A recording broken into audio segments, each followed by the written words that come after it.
las células de los reticulocitos. Bien, nosotros hablamos de lo que vendría a ser los merozoitos en Plasmodium vivax y estos van a ser los que infecten a los reticulocitos a través de múltiples pasos, ¿no? El paso inicial sería una unión hasta la orientación apical, perdón, como dice aquí, y la formación de una unión para luego invadir propiamente y un sellado de membrana. Quizás esto lo podríamos visualizar mejor, ahí donde estoy, en este gráfico. Este vendría a ser todo el ciclo, tanto de maduración, bueno, de infección, sí, de Plasmodium, ¿no? Acá hay una comparación en realidad entre Plasmodium vivax y Plasmodium falciparum en cuanto a los días que le toma para poder realizar la infección, ¿no? Sabemos que empieza por la picadura del mosquito y lo interesante aquí también es mencionar cómo es que se puede dividir estas fases de infección, ¿no? Una fase propiamente cuando está en lo que vendría a ser cuando el insecto, en este caso, se alimenta de la sangre de una persona infectada. Luego va a haber una fase de infección preeritrocitaria, como dice acá, donde te vamos a tener lo que vendría a ser el esporozoito, que es una fase del parásito, ¿no? Que lo que va a hacer es invadir lo que va a hacer es primero invadir, en este caso ya cuando va a infectar a otra persona, en este caso el mosquito, no va a infectar, va a primero invadir lo que es a través de las células de la piel endoteliales, ¿no? Va a pasar hacia lo que vendría a ser en el hígado, ¿no? En los hepatocitos, donde va a completar parte de su maduración, ¿no? Teniendo dos caminos, lo que vendría a ser para Plasmodium vivax, ¿no? Pudiéndose activar o manteniéndose inactivo siendo un hipnozoito. Si llegase a activarse, ¿no? Este va a pasar a ser lo que vendría a ser un esquizonte. Y ya en su fase de esquizonte, ¿no? Va a infectar termina su maduración en lo que es un merozoito y este es el que va a infectar propiamente a los glóbulos, a los reticulocitos, ¿no? Entonces, esta es la fase en la que estaríamos basándonos, ¿no? En estos genes de interés en esta fase de infección de Plasmodium vivax. Y esto está dentro de la fase eritrocitaria ya propiamente, ¿no? Ha invadido al reticulocito y se denomina una fase asexual. Bueno, no vamos a quedar acá para tener en cuenta quiénes son o en qué fase en la que estamos visualizando estos genes, vamos a visualizar estos genes, ¿no? Y bueno, los genes de invasión que se van a tomar en cuenta van a ser estos cuatro, que es el primer gen es el gen de la proteína 1 de superficie de merozoito. Y bueno, este gen tiene esta estructura, ¿no? Tenemos acá lo que vendría a ser, ay, no se ve bien, creo. Acá, la superficie de lo que vendría a ser el merozoito, ¿no? Estamos hablando de esta fase del parásito, ¿no? Y esta es cómo se vería esta proteína de superficie. Y tiene lo que vendría a ser está en realidad conformado por un complejo, ¿no? De 4 fragmentos, que vendría a ser el de 42, 38, 30 y 83. Y es el fragmento 42 que cuando ya logra darse la invasión, se va a terminar de fragmentar en estos dos en estos dos fragmentos, ¿no? Uno de 19 y otro de 33, siendo el de 19 que va a permanecer constante durante todo el proceso de infección en el merozoito. Luego tenemos la proteína de unión a DAFI, ¿no? Y bueno, nos basamos propiamente en lo que vendría a ser en la región 2 de esta proteína, que es la que finalmente se uniría con el antígeno, claro, se uniría a la membrana eritrocitaria, ¿no? Es la que finalmente haría el reconocimiento para poder dar la invasión. Y, ay, eh, perdón, tenemos también el otro gen que vendría a ser el gen mm, el de, ay, no me acuerdo el nombre completo, que es, en realidad, este gen que es el RBP1 va a también jugar un papel importante en cuanto a la unión y a la reorientación de los merozoitos cuando invaden a los reticulocitos, ¿no? Es la proteína de unión a los reticulocitos, ajá.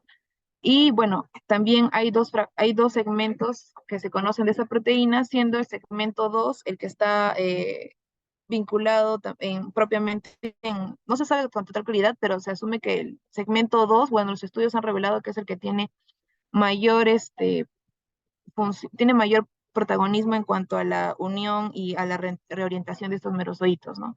Y finalmente tenemos a la proteína en Plasmodium vivax, que es el antígeno de la membrana apical, que es el AMA1. Bueno, estos genes también los podemos ver acá todos en conjunto, ¿no? Tenemos, bueno, el MSP1, pero tenemos que tener en cuenta que estamos hablando del fragmento 19, ¿no? Esa región propiamente. Luego tenemos la proteína del RBP1A, ¿no? Acá, que estos se encuentran en esta fase apical del merozoito, ¿no? Como vemos, está haciendo se toma una redirección, ¿no? Para poder unirse a lo que va a invadir, en este caso, reticulocito, ¿no? También tenemos acá la presencia del AMA, que es el antígeno de la membrana apical, y lo interesante es que esta se une a lo que vendría a ser la proteína RON2, que esta en realidad es sintetizada también por el parásito, por Plasmodium vivax, pero luego va a ser, eh, es generado en lo que vendría a ser las rópteas, y esta va a ser luego liberado en la fase de invasión para que en el reticulocito se va a anclar el RON2, cosa que va a poder reconocer al AMA1, ¿no? Entonces, bueno, estamos viendo que estos son los genes de invasión que vamos a evaluar en cuanto a su diversidad genética.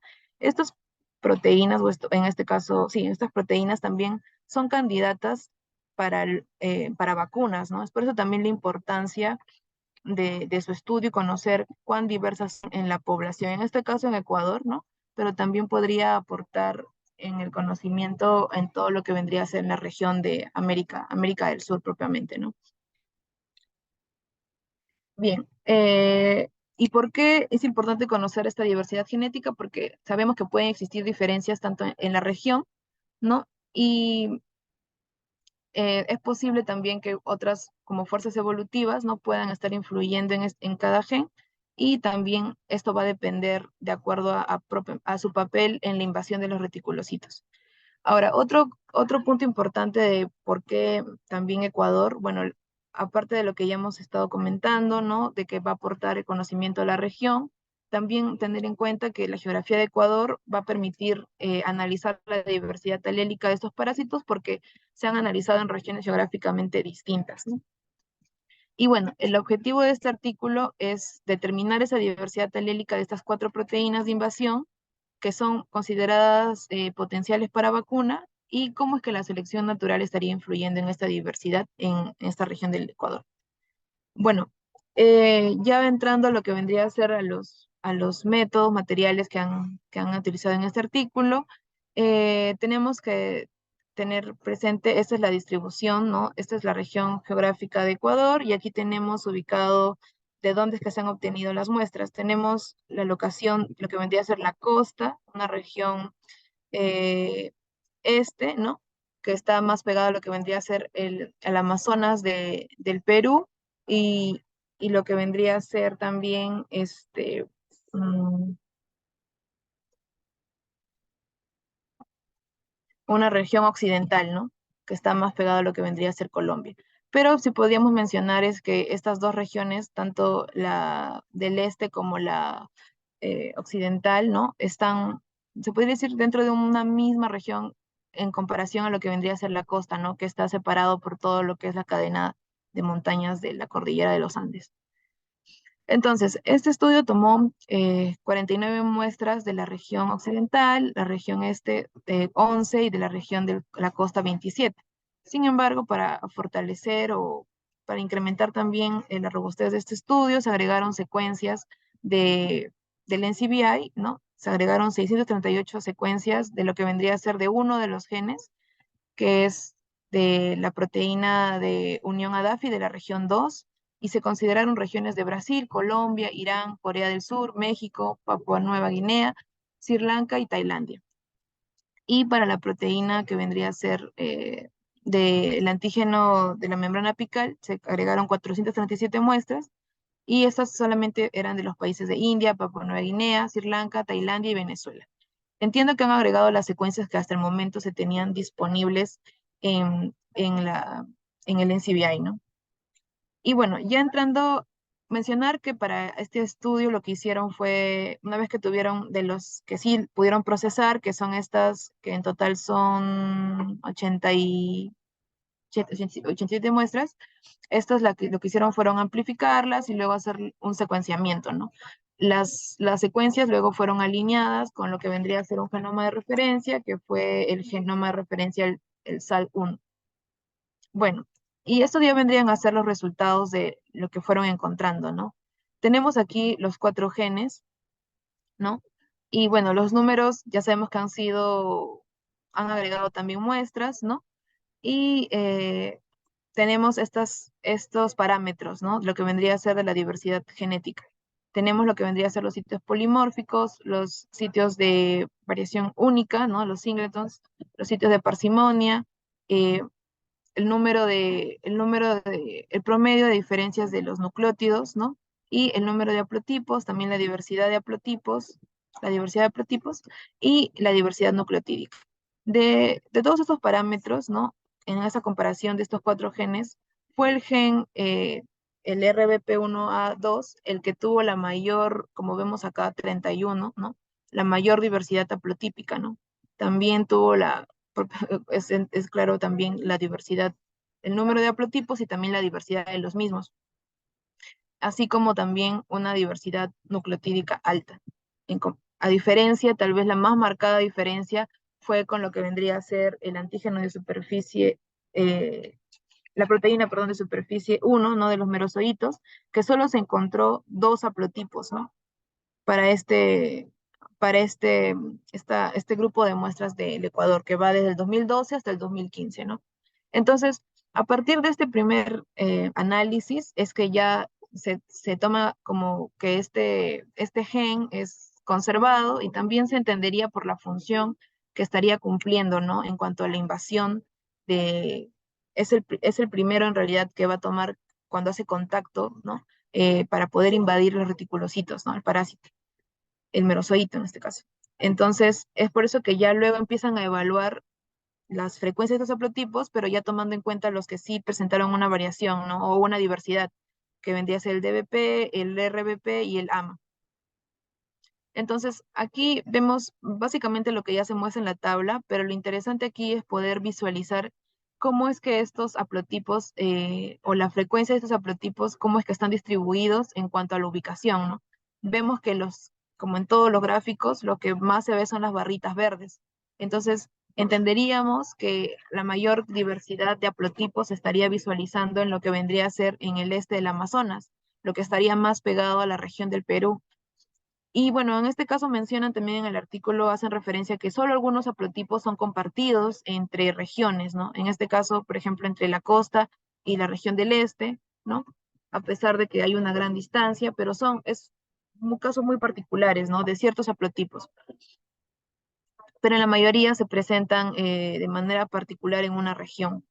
Entonces, esto lo podemos visualizar mucho mejor en estas redes de haplotipos, ¿no? Y bueno, vemos lo que ya visualizábamos en cuanto a las barras, ¿no? Y podríamos decir que la mayoría de estos haplotipos están restringidos a una ubicación particular y que la mayoría de ubicaciones, ¿no? De las ubicaciones tienen haplotipos relacionados, ¿no? No sé si hasta acá hay hasta aquí está quedando todo claro. Bueno, vamos a continuar. Bien, entonces, luego de haber hecho este análisis solo en las muestras de lo que vendría a ser del Ecuador, ¿no? Hicieron un análisis con las muestras que pudieron enriquecer, ¿no? Con lo de otros países. Entonces, aquí tenemos las secuencias de lo que vendría a ser Ecuador, Brasil, Colombia, ¿no? México, Tailandia. Y se comparó lo que vendría a ser el número de haplotipos, ¿no? El número de haplotipos que vendría a ser el número de ¿qué está? Uy. El número de haplotipos, la diversidad nucleotídica también, y el número de sitios polimórficos y la diversidad de haplotipos también, ¿no? Entonces, de estos, en cuanto a la comparación que se hizo, ¿no? Y también en este caso también se evaluó lo que vendría a ser el FCT, que es la diferenciación genética. Y lo que se encontró es que México, ¿no? Es el país que ha tenido el menor número de haplotipos, ¿no? Siendo bueno, y bueno, en este caso el número de haplotipos ha sido México el que ha tenido la menor cantidad. Y en cuanto a la comparación con la distancia genética en este caso comparando, ¿no? Ecuador, en este caso con México, vemos una diferencia significativa, ¿no? Para en cuanto a la diferencia, la distancia, en este caso genética, la diferenciación genética entre Ecuador y lo que vendría a ser México, ¿no? Y en Tailandia vemos también, no, sí, sí, sí. No, en realidad lo que queremos destacar acá en México fue, más allá de la diferencia genética, fue lo que vendría a ser el número de haplotipos, ¿no? Y en Tailandia también vemos un número alto de lo que vendría a ser en este caso de la diversidad nucleotídica, ¿no? Y también un número alto de lo que vendría a ser la diversidad de haplotipos, ¿no? Sí. Luego lo que evaluaron fue, solamente se enfocaron en lo que vendría a ser el gen del AMA, ¿no? Y también evaluaron las mismas parámetros de diversidad genética. Y lo que se encontró fue que de todos los que evaluaron, solamente para este gen del AMA, en Ecuador fue donde se encontró la menor diversidad de haplotipos, ¿sí?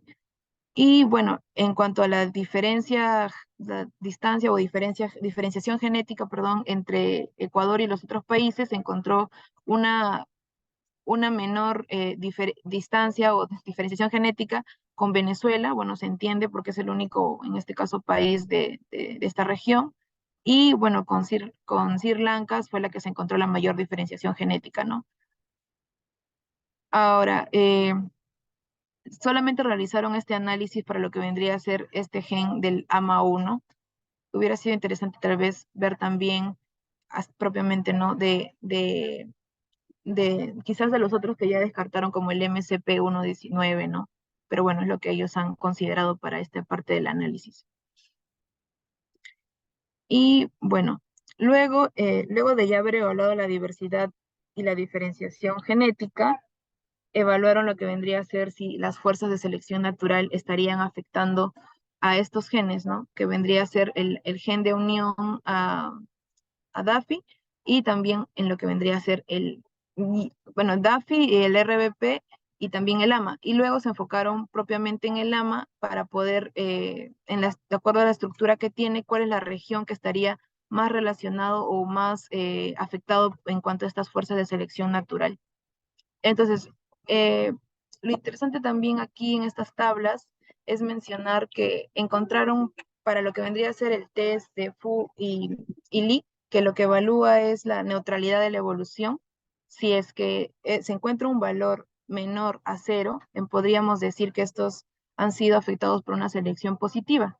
Y si tienen valores mayores a cero, podríamos decir que han pasado por una selección negativa o purificadora, ¿no? De eliminación. Sin embargo, los análisis de Tajima, que también permite de evaluar si es que estos genes han evaluado de manera neutra o si han experimentado desviación por otras fuerzas selectivas, así también como el test de McDonald-Kreitman, que también evalúa lo que es la selección natural en referencia a los sitios de mutación sinónimas y no sinónimas, han salido no significativos, ¿no? A diferencia de el único que ha sido es el gen en AMA1, que se ha encontrado un valor significativo para lo que vendría a ser esta evaluación de neutralidad, o claro, de neutralidad o de selección natural, ¿no? Y luego cuando evaluaron en este gen del, del gen del AMA, como hicieron acá, evaluaron todo el gen y también evaluaron por dominios, ¿no?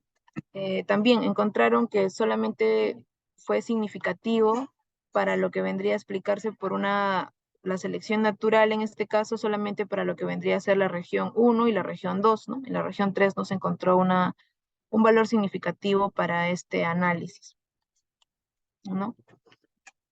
Entonces, Otro aporte interesante de este artículo es que no solamente analizaron estos parámetros, bueno, sí, estadísticos para la diversidad genética, las fuerzas de selección, sino también trataron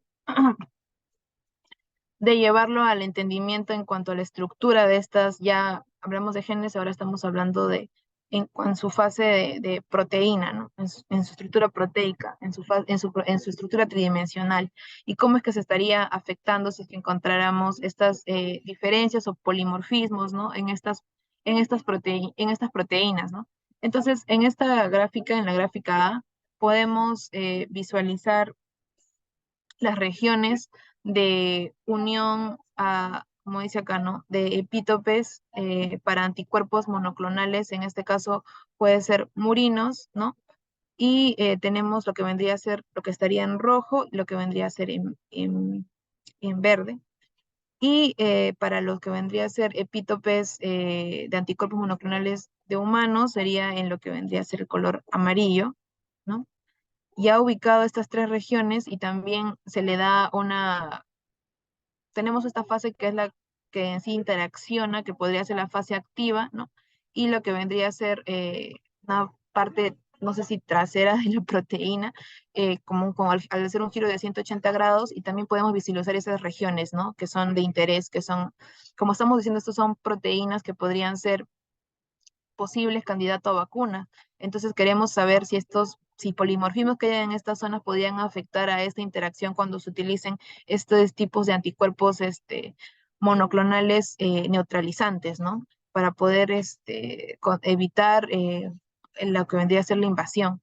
Y bueno, aquí tenemos los polimorfismos que se han encontrado, que se han registrado, y vemos cómo es que sí estarían afectando ciertas regiones, ¿no? Que vendrían a ser los epítopes. Quizás algunos tengan un mayor impacto, ¿no? Porque están sobre la región propiamente del epítope, ¿no? Pero vemos una gran cantidad una alta, que ya veíamos en los valores anteriores, ¿no? Una gran cantidad de, de posiciones de polimorfismos, ¿no? Igual también para esta zona opuesta de esta proteína, ¿no? Que es la de BP2. Asimismo, hicieron el análisis para lo que vendría a ser la proteína de lama y evaluaron, acá están los tres dominios que se evaluaron, ¿no? Por separado también, y tenemos la región 1 que está en color cian, ¿no? En magenta está el dominio 2, y lo que vendría a ser en este color naranja, lo que vendría a ser el dominio 3, ¿no? Y estos azules son lo que vendrían a ser eh, los vendrían a ser los polimorfismos que se estarían ubicando, ¿no? En estas regiones. Y vemos que nosotros habíamos visto que en la región 1 y la región 2, ¿no? Que serían que serían estas dos zonas, ¿no? Que estarían teniendo, bueno, respondiendo a lo que vendría a ser fuerzas selectivas, ¿no? Naturales. Y es ahí donde tenemos tal vez la mayor cantidad de posiciones de polimorfismos, ¿no? Y bueno, en esta gráfica B, lo que vemos es la posición opuesta, ¿no? De esta proteína, ¿no? Del lama, y también cómo es que, eh, en este caso, en lo que vendría a ser en color rojo, se estaría mostrando los epítopes para las células tipo B, ¿no? Y cómo es que los polimorfismos estarían ubicándose en estas regiones también de interés.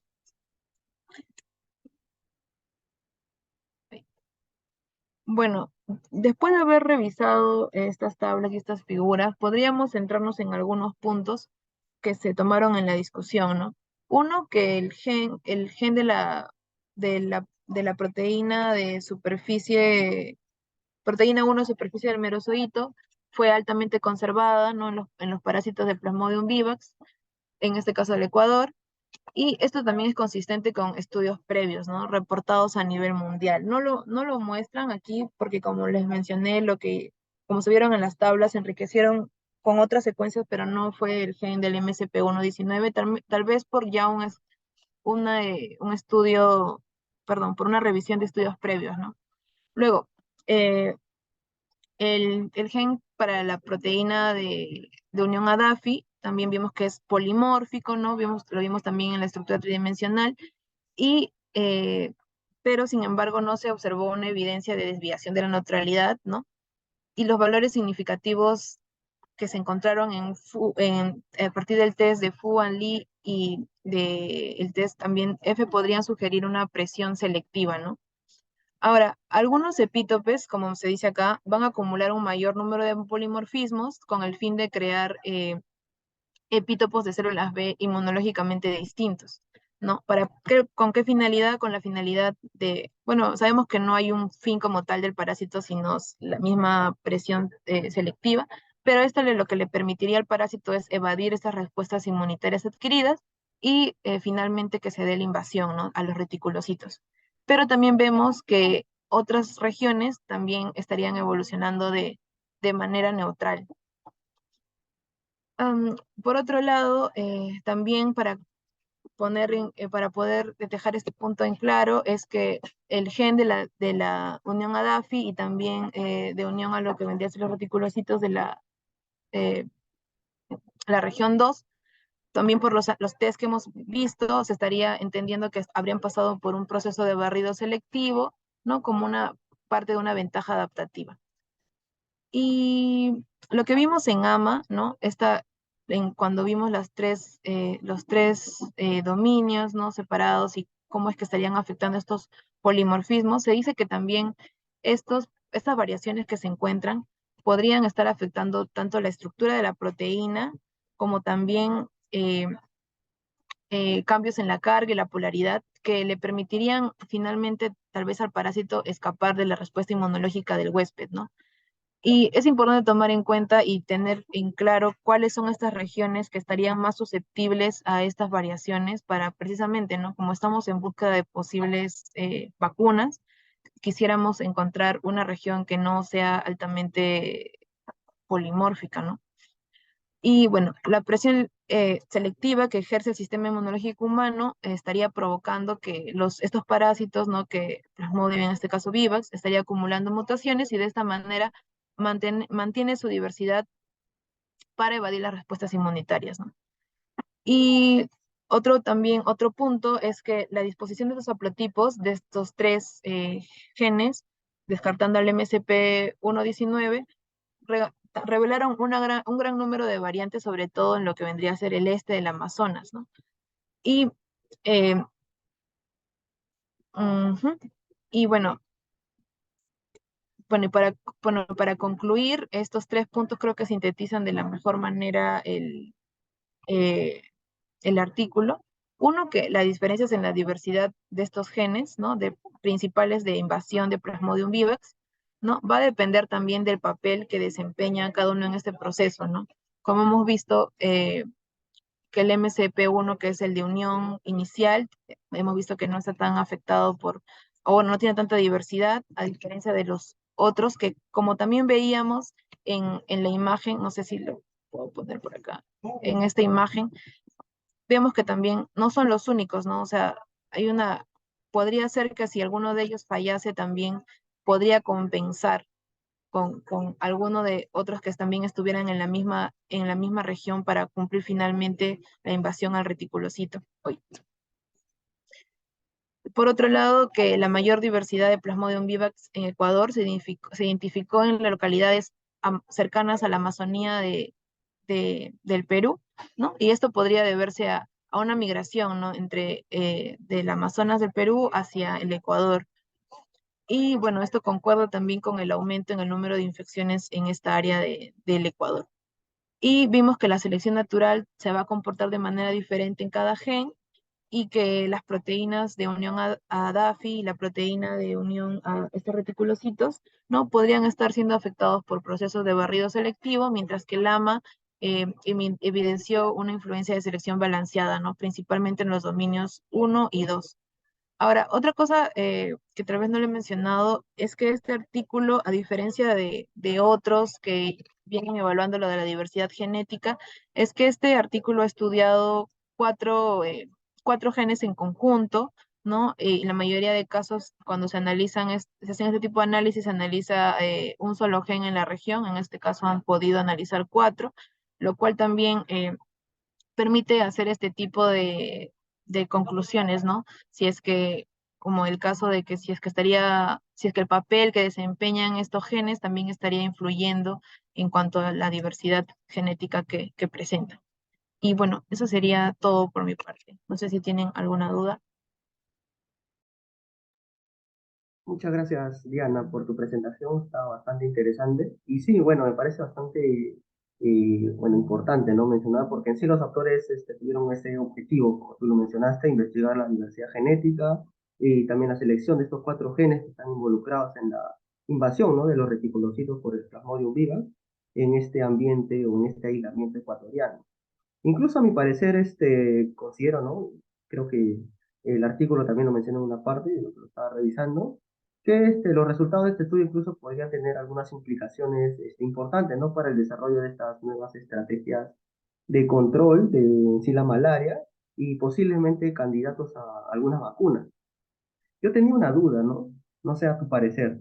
Sí, dime. Principalmente, ¿qué aspectos específicos de la misma diversidad genética y la selección natural de los genes de invasión de estos reticulocitos pueden utilizarse para informar el desarrollo de nuevas vacunas candidatas? O sea, no te comprendo. ¿A qué te refieres? Como que qué parámetro deberíamos de tomar en cuenta o cuál tiene más importancia, ¿si te Ajá, más o refieres? menos, sí, por eso. Mm, Bueno, en realidad no diría que uno de los parámetros es más importante que otros. Yo creo que, por ejemplo, ¿no? Vamos a ver lo que son las tablas. O sea, por ejemplo, ¿no? ¿Te refieres a esto? En estos parámetros, ¿cuál sería el que tendría más impacto para poder decir cuál va a Exacto. ser más propicio para un posible candidato de vacuna? Yo creo que como lo han hecho en el mismo estudio, ¿no? No solamente se han centrado, bueno, básicamente los parámetros de diversidad genética son para explicar cuáles serían mejores candidatos tal vez, y lo otro de la selección natural es para explicar, ¿no? Por qué se estaría dando o a qué estarían expuestos, y para poder explicar un poco de se estaría viendo en lo que es la diversidad, ¿no? Y bueno, y en cuanto ya a los parámetros, yo no diría que uno es más importante que otro, ¿no? Creo que todos finalmente te dan una idea de qué es lo que te permiten visualizar eso, ¿no? Cómo es que se están comportando estos alelos de estos genes en esta región determinada. Ujú. Quizás la red de haplotipos que te permite visualizar de manera geográfica, ¿no? Cómo es que se estarían, y también te permite evaluar si es que han estado sometidos a una determinada presión selectiva también, pero en realidad yo creo que todos en conjunto te aportan una idea para poder eh, en primera instancia, ¿no? De cuál sería un posible buen candidato. Igual y sabemos que eso es una fase nada más, ¿no? Luego ya vienen los ensayos propiamente inmunológicos, ¿no? También para poder finalmente decir si es una buena candidata o no, ¿no? Esto te ayuda, claro, a reducir el número de posibilidades. Ujú. Está bien, Diana, muchas gracias. ¿Alguno tiene alguna consulta, algún aporte? Puede levantar su mano o incluso colocar en los comentarios. Yo lo puedo leer.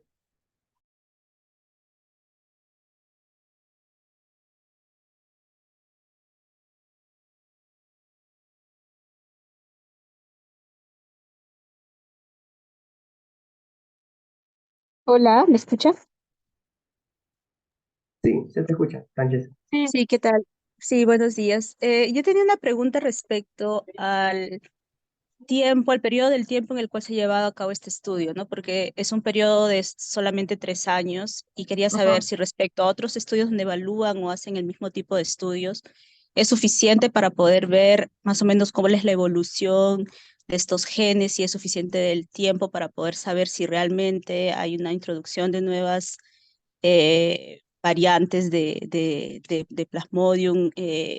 Me parece un poco el tiempo restringido. No sé cuál es la tasa más o menos de evolución del parásito de malaria, pero sí, más o menos esa era mi pregunta. Si es que estos son tiempos que normalmente se usan para poder evaluar esos tipos de estudios.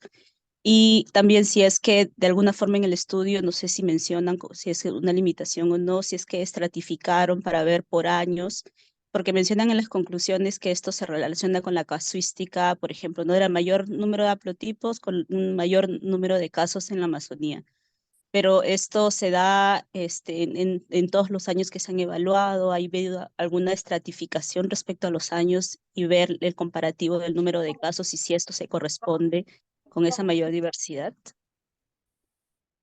Bueno, no te podría responder si es que, o sea, en base a mi experiencia, si es que los estudios suelen, ¿cuál es el número mínimo de años que evalúan para poder llegar a este tipo de conclusiones en realidad? No tengo conocimiento exacto sobre eso, pero en el estudio no llegaron a estratificar por años, lo evaluaron en este periodo del 2012 al 2015 y precisamente es en el 2015 donde ellos ven que hay eh, estos brotes, ¿no? Quizás tal vez hubiera sido interesante ver en este proceso, o tal vez luego lo compararán, porque esto es un artículo reciente del 2020, 22, 23, si no me estoy equivocando, y tal vez tengan planeado luego ver, ¿no? Cómo era previo a lo que vendría a ser estos brotes, ¿no? Porque el punto de corte es el 2015 hacia adelante que empezaron a ver estos y el aumento de casos. No sé si ese era el plan que ellos tendrían, pero en el estudio no hicieron lo que mencionas, ¿no? Que es estratificar por año, que sí también sería interesante. Como te digo, yo quizás tendría la curiosidad de evaluar este grupo con lo que del 2015 en adelante, ¿no? Pero no mencionan en sí por qué han tomado este rango de años, ¿no? Y tampoco han hecho la estratificación. No sé si tal vez alguien del grupo pueda responder un poco sobre ese mínimo de años que se debe de evaluar para llegar a tomar estas conclusiones, es lo que no manejo. Ok, gracias.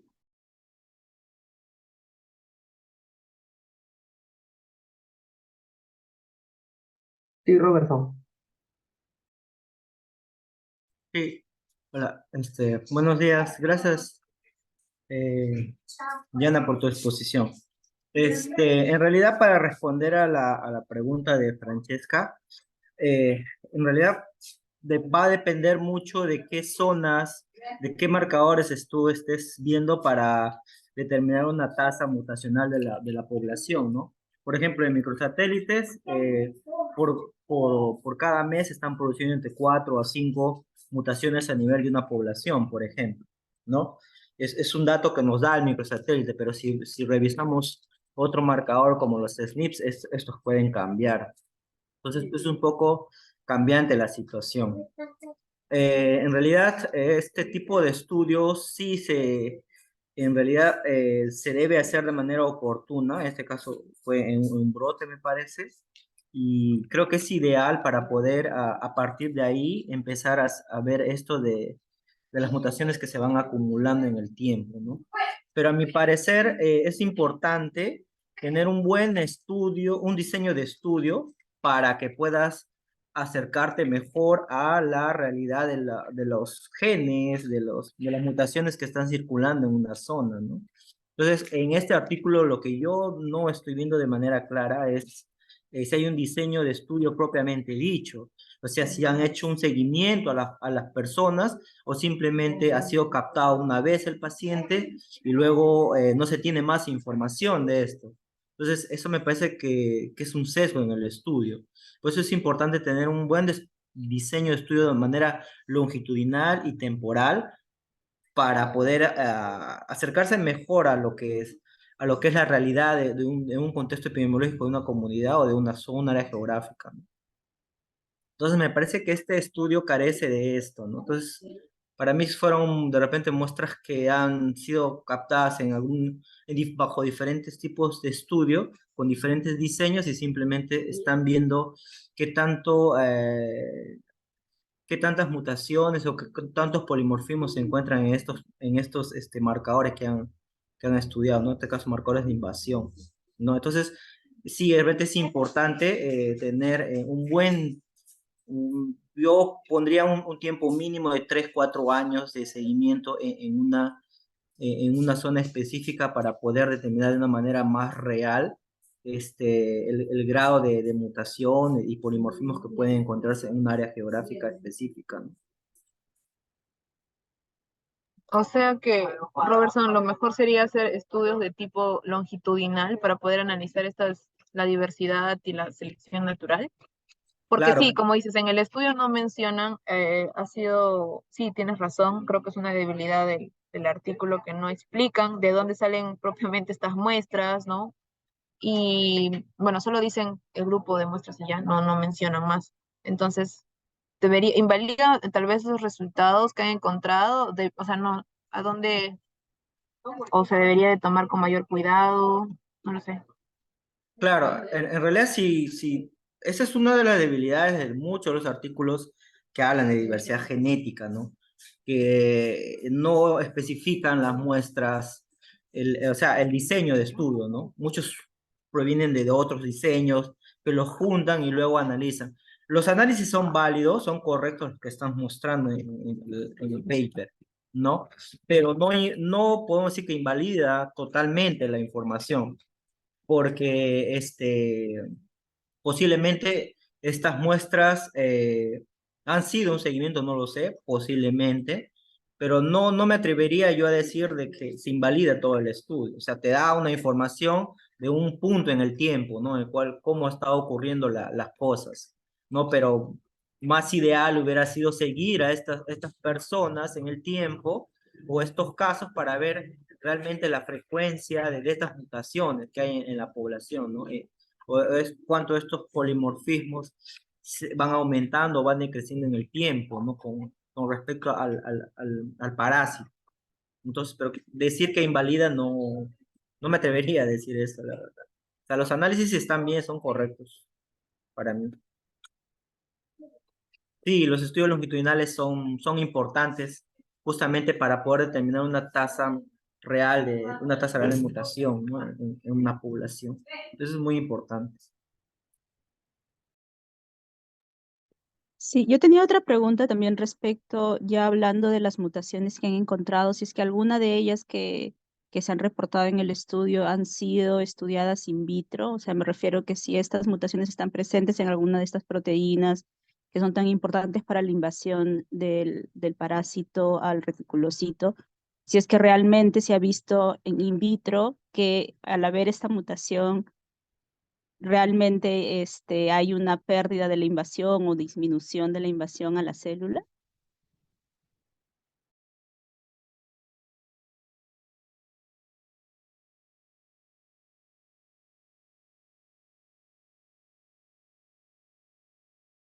Bueno, in vitro, que lo mencionen en el estudio, o sea, que lo hayan hecho en el estudio al menos no, ¿no? Y en cuanto a la revisión, tal vez bibliográfica de estas mutaciones, no he revisado mutaciones, o sea, estas mutaciones, ¿no? En otros artículos, si es que han hecho ya en otros estudios previos, pero al menos en este artículo no mencionan sobre trabajos in vitro. Ujú. Solo mencionan que encuentran estos cambios, ¿no? Estos cambios de aminoácidos, de residuos, eh, y lo mencionan en esta población y en otras, ¿no? Y hacen referencia de en qué país se han encontrado, pero no si finalmente cómo es que estarían de manera in vitro afectando a la función de la invasión, ¿no?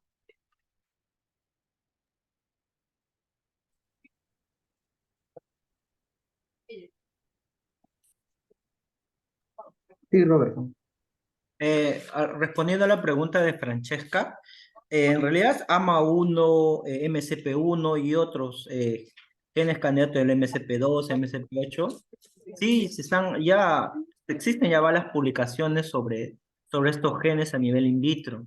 No está Elizabeth acá, que es no sé si estará acá, que es la experta en justamente hacer este tipo de estudios en cuanto a invasión y el uso probar estas mutaciones, ¿no?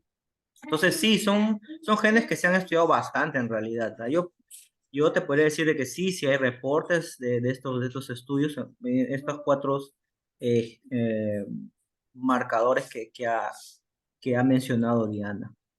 Sí, claro, pero me refería a una mutación en específica del artículo. No he visto, o sea, no me he dado ese trabajo, ¿no? Pero sí, como dice Robertson, es Son genes que son, o proteínas que son ampliamente estudiadas, y sí, de seguro que han hecho estos análisis, pero no sé si de las mutaciones que mencionan en este artículo, si son las mismas que hayan hecho, ¿no? Ujú.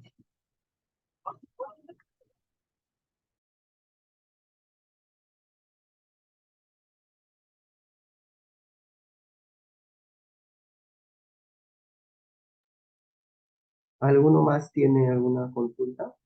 ¿Un aporte?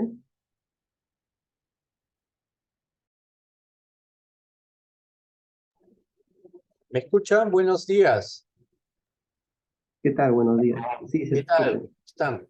Quisiera, tengo una duda, de acuerdo al comentario que se está haciendo acerca de la diversidad, y quisiera comentar, quizás aquí podríamos cerrar un poco mejor la cuestión, acerca de la presión ejercida a la diversidad. Si bien Plasmodium invade y está en los eritrocitos y tiene un ciclo biológico relacionado al eritrocito y la parte también hepática, pero por otro lado también está la parte de infectar o estar en el vector, en el anófeles. Yo creería y pienso que el parásito en un vector como el anófeles, ahí ejercería mayor presión selectiva y mayor diversidad. Entonces, si eso fuese cierto, la mayor presión se ejercería a nivel del vector. Me parece que el artículo que se ha tratado hoy, escuché en el comentario que se quería usar esta proteína con fines de una futura vacuna candidata. Entonces, eso justifica en el cual que en el hospedero humano habría menor presión. Entonces, si esto es cierto, cabría la pregunta, en el vector, en el anófeles, ¿cuánta presión habría respecto al tiempo de que ejercería un cambio a nivel de esta proteína? Sé que sería mayor, creo yo que sería mayor, porque estamos hablando de un vector, un anófeles, y el parásito pasaría por varias economías celulares del vector, cosa que en el ser humano no, se queda principalmente en un par de estirpes celulares. Entonces, ¿podrían explicar ahí si esta presión que se ejerce en el vector, en el anófeles, qué tanto cualitativamente se podría decir qué tanta presión se ejercería hacia esta proteína y en el cual sí vendría en desmedro de tener una vacuna candidata? Esa es mi pregunta. Si hay algún comentario acá más relacionado hacia el vector. Bueno, yo solo quisiera comentar que en realidad para poder explicar la diversidad que estamos viendo en estos genes de invasión de merozoito, ¿no? Tendríamos que considerar, como bien mencionas, también a lo que vendría a ser, claro, el mosquito, ¿no? En este caso, y también tomar en cuenta la respuesta del sistema inmune del huésped, que en este caso seríamos nosotros, ¿no? Los humanos también. Y si nos enfocamos en lo que vendría a ser el mosquito, una de las fuerzas o que estaría aportando a la diversidad es la recombinación natural meiótica que existe, ¿no? Entre las diferentes variantes del parásito dentro del intestino del mosquito, ¿no? Entonces, porque cuando bueno, eso es lo que yo tendría que mencionar con respecto a que también el mosquito estaría, o fuerzas en el mosquito también estarían influyendo en cuanto a la diversidad genética de estos genes, ¿no?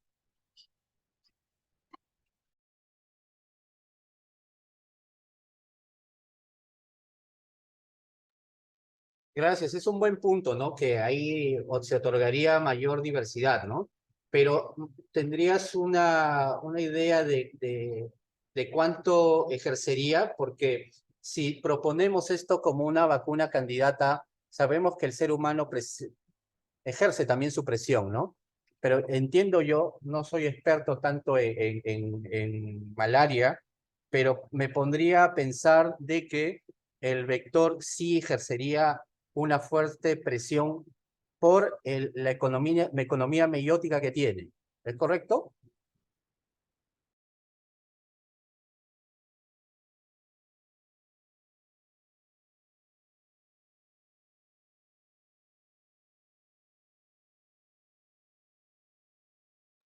Sí, Robertson, tal vez tú tienes un valor más exacto de lo que nos preguntan. Claro, en realidad, en el mosquito sí hay una doble presión, porque uno viene del sistema inmune también del parásito, porque hay un cuello de botella en el parásito, pero también en la sangre que, que, que se lleva el mosquito también hay parte del humano, ¿no? Entonces acá hay una doble presión de selección, diría yo, para el mosquito, para el parásito. Pero este parásito es tan inteligente que estas proteínas que las expresa en el humano, no las expresa en el parásito, perdón, en el mosquito. ¿No? Entonces son otro tipo de proteínas que están que ya se expresan en el mosquito que entonces estudios sobre esas proteínas me parece que no hay mucha información todavía porque se está estudiando más en el mismo, en los mismos estadios de infectantes en el mosquito, ¿no? Que son los esporozoitos, que ahí es donde se han hecho más estudios, pero no estudios a nivel ya de gametocitos para transformarse en cigotos y llegar hasta trofozoitos. Entonces, todavía ahí no se tiene mucha información porque es difícil todavía trabajar con ese ciclo, ¿no? Propiamente en el mosquito. Entonces, lo que dice Giovanni, no sé si serás tú, me escuché tu voz, o no sé si me estoy equivocando. En realidad sí, tienes razón porque hay una doble Robinson. presión. Ok. Eh, entonces sí, tienes razón de que hay mayor presión de selección en el mosquito, ¿no? Pero este parásito ha coevolucionado también juntamente con el mosquito, que ha sido tan inteligente que ha podido adaptarse y ha podido evadir justamente esta presión del mosquito, ¿no? Pero si quieres un valor de cuánto es ese valor de presión, no tengo a la mano ese dato, pero sería interesante buscarlo y en otro momento darte ese valor. Muchas gracias, Robinson. Pero sí, esto está claro, sí, lo que me comentas, ¿no? Porque, y lo que comentan ustedes, ¿no? Porque sí, pues el mosquito otorgaría mucho más, ¿no? Más presión. Y ahí es donde, pues, si la proteína no se expresa o está el- el material genético protegido o desprotegido del parásito, podría haber un cambio a corto plazo y entonces no estaría a favor nuestra, ¿no? Para generar una nueva vacuna o un nuevo péptido candidato. Muchas gracias, Robinson, y gracias también, Diana, por la votación. Muchas gracias a los dos. ¿Alguien más tiene alguna consulta?